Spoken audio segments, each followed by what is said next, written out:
ഒരു ചെറുപ്പക്കാരന് സൗദി അറേബ്യയിൽ 3.5 ലക്ഷം റുപ്യ മാസ ശമ്പളം, 3.5 ലക്ഷം റുപ്യ ശമ്പളം കൈകൊണ്ട് വാങ്ങുന്ന ആ ചെറുപ്പക്കാരൻ വാപ്പ ചെറുപ്പത്തിൽ അറ്റാക്ക് വന്ന് മരിച്ചോയതാ. ഉമ്മയാണ് അവനെ വളർത്തിയത്.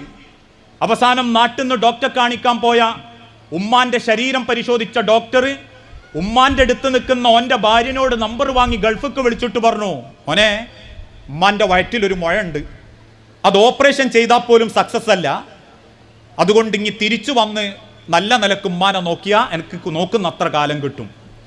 3.5 ലക്ഷം രൂപൻ്റെ ജോലിയോ രാജിവെച്ചു, നാട്ടിക്ക് വന്നു. ഉമ്മനെ അറിയിക്കാതെ ഉമ്മാനെ പൊന്നുപോലെ നോക്കി. 8 മാസം ഒരു പൈതലിനെ നോക്കുന്നത് പോലെ ആ മോന്മാനെ നോക്കി.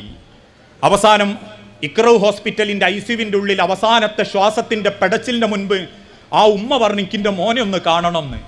അകത്തേക്ക് വിളിച്ച് ആ മോൻ്റെ കൈ അമർത്തിപ്പിടിച്ചിട്ട് ആ ഉമ്മ പറഞ്ഞത്, അവൻ ഇപ്പോഴും കണ്ണു നിറഞ്ഞിട്ട് പറയും, എൻ്റെ കൈ ഇങ്ങനെ മുറുകെ പിടിച്ചിട്ട് എൻ്റെ അമ്മനോട് അവസാനം പറഞ്ഞത്, മോനെ ഇനി പടച്ചോൻ ഇനി ഉമ്മാക്കൊരു മോനെ തരുമെങ്കിൽ മോനായിട്ട് എന്നെ തന്നെ ഉമ്മ ചോദിക്കൂട്ടോ എന്ന്. അതും പറഞ്ഞിട്ട് എൻ്റെ അമ്മ എൻ്റെ കൈമെന്ന് മരിച്ചു പോയത്. എന്നിട്ടോൻ പറയുന്നൊരു വാക്കുണ്ട്, 3.5 ലക്ഷം അല്ല 3.5 കോടി ഉറുപ്പിനേക്കാൾ അവസാനം ജമ്മ പറഞ്ഞ ആ വാക്ക് മതി എനിക്ക് ഈ ദുനിയാവിൽ ഒന്നും പേടിക്കാണ്ട് ജീവിക്കാൻ മതി. അതേ സ്ഥാനത്ത് സ്വന്തം നാട്ടിൽ 16 ദിവസം ഉമ്മ സൂക്കേടായി കിടന്നിട്ടും ഉമ്മക്ക് മോനെ ഒന്ന് കാണാൻ പൂതിയുണ്ട്, ഉമ്മക്ക് പേരക്കുട്ടികളൊന്ന് കാണാൻ പൂതിയുണ്ട് എന്ന് കേട്ടിട്ടും ചെന്നു നോക്കാതെ അവസാനം മരിച്ചെന്ന് കേട്ടപ്പോൾ ഉള്ളത് പൂട്ടി വെച്ച് വീട്ടിക്ക് പോന്ന് ആ വാപ്പാക്ക് ഉമ്മാക്ക് വേണ്ടിയിട്ട് പിന്നെന്ത് ചെയ്യുന്ന വേവലാതിപ്പെടുന്ന മക്കളാണെങ്കിൽ അള്ള പറഞ്ഞൊരു വാക്കുണ്ട്,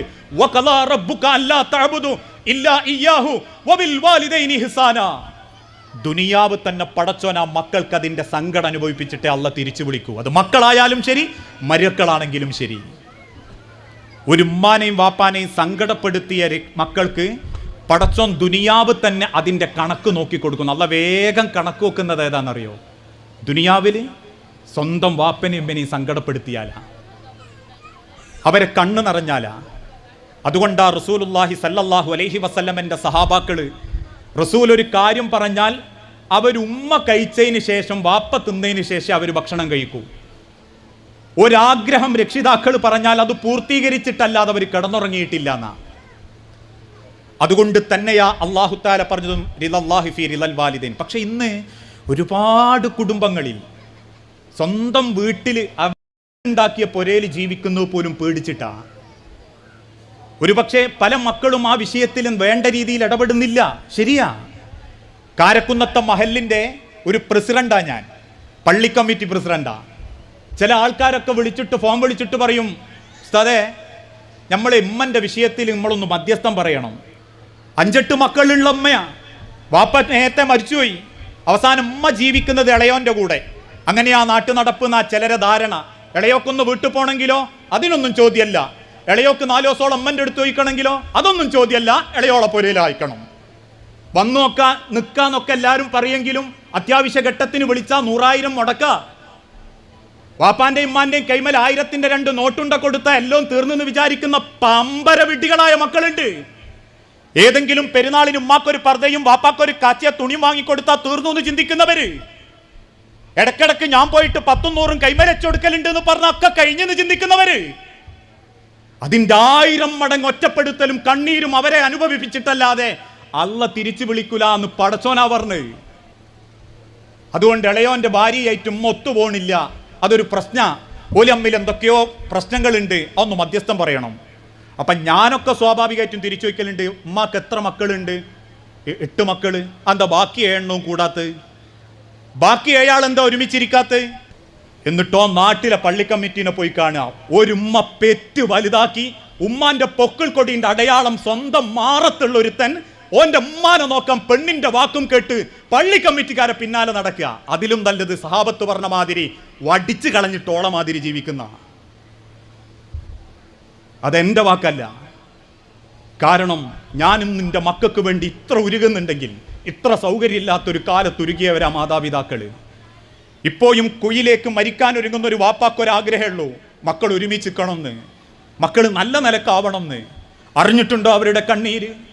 ചോദിച്ചിട്ടുണ്ടോ അവരെ സങ്കടം? നിങ്ങൾക്ക് കിട്ടിയ ഭർത്താവ് ഒരു ഉമ്മാന്റെ സ്വപ്നമായിരുന്നു എന്ന് ചിന്തിച്ചു നോക്കിയിട്ടുണ്ടോ നിങ്ങൾ? ഇതേപോലെ തന്നെ മരിക്കാൻ കിടക്കുന്ന 6 മക്കളുള്ള ഒരു ഉമ്മ മരിക്കുന്നതിൻ്റെ തൊട്ടു മുൻപ് കാണാൻ പൂതി പറഞ്ഞത് മൂന്നാമത്തോൻ്റെ ഭാര്യനെയാണ്. വേറൊരു മക്കളെ ഉമ്മക്ക് കാണാൻ ആഗ്രഹമല്ല. മൂന്നാമത്തോൻ്റെ ഭാര്യനെ അടുത്ത് വിളിച്ചിട്ട് ഉമ്മ പറഞ്ഞു, പടച്ചോൻ എന്നെങ്കിൽ മോളായിട്ട് തന്നില്ലല്ലോ എന്ന്. അതും കിട്ടിയ മരിയക്കളുണ്ട്. എന്നാൽ കെട്ടിയതിൻ്റെ 6ാമത്തെ കൊല്ലം എങ്ങനെയുണ്ട് പുകച്ചു ചാടിച്ച് ഉമ്മാൻ്റെ കൈപ്പിടിയിൽ നിന്ന് കൊണ്ടുപോകാൻ ചിന്തിച്ചു കൊണ്ടുപോയവരുണ്ട്. ഞാൻ കുറ്റായിട്ട് പറയല്ലോ, അവനാന് മാറിപ്പോകാം രക്ഷിതാക്കളെ തൃപ്തിയോടെ.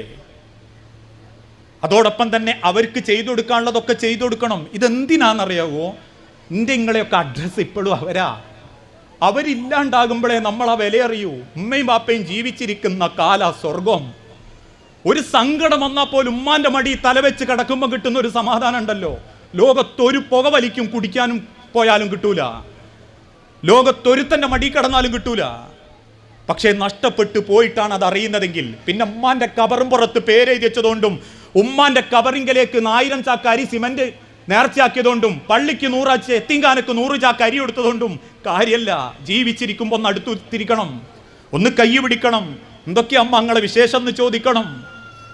ആ പെറ്റ വയറിന്റെ നോവറിഞ്ഞ് ഒന്ന് അണച്ചൂട്ടി പിടിച്ചൊരു സ്നേഹം കൊടുക്കണം. നമ്മളെ മക്കൾ ആഗ്രഹിക്കുന്ന പല സ്വപ്നങ്ങളും നമ്മളെ മാതാപിതാക്കൾക്കുണ്ട്. കാരണം ചെറുപ്പത്തിലേക്കുള്ള മടക്കാണ് പ്രായം എന്ന് പറഞ്ഞാൽ. എൻ്റെ ചെറിയ പൈതൽ 1.25 വയസ്സുള്ള മോള് തെന്നി നടക്കുകയുള്ളൂ. ഞാൻ അതിനങ്ങനെ പിടിക്കാൻ ഓങ്ങും, അത് വീഴല്ലേ എന്ന് കരുതി. ഇതേപോലെ ഞാനാവുന്നൊരു കാലുണ്ട്. കമ്പിയും പിടിച്ചിട്ട് വീട്ടിൻ്റെ മൂലയിലൂടെ ചുമരും പിടിച്ച് നടക്കേണ്ട ഒരു കാലം എനിക്കും വരും. എൻ്റെ മോള് അവളെ വായി നൊലിക്കുന്ന തുപ്പൽ കാണുമ്പോൾ ഞാൻ പൊന്തിച്ചിൻ്റെ വായിലേക്ക് കുറ്റിയാൽ പോലും എനിക്ക് അറപ്പില്ല. ഞാൻ ഓളോട് പറയും, തേനൊൽപ്പിക്കല്ല മോളേന്ന്. അവസാനം എൻ്റെ വീട്ടിൽ നിന്ന് ഞാനൊന്ന് നീട്ടിത്തുപ്പുമ്പം ജനലിൻ്റെ അടുത്ത് എത്തിയിട്ടില്ല, എൻ്റെ മക്കൾ എന്നെ വെറുക്കുന്നുണ്ടെങ്കിൽ